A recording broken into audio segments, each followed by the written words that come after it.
De José Miguel Moreno à la guitare. Vous êtes sur France Musique, il est 7h16.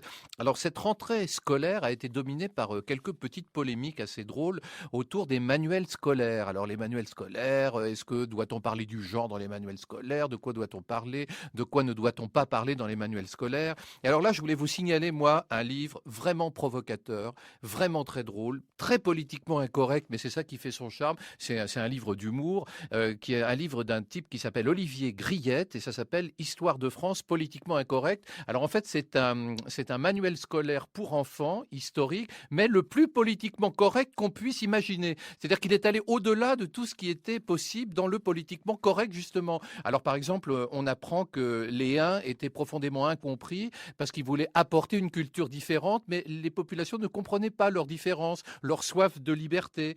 On apprend que les premiers hommes préhistoriques étaient des gens du voyage et qu'ils faisaient avec les femmes, parce il y avait la parité dans les cavernes, qu'ils faisaient des dessins magnifiques qui s'inspiraient de Malevitch.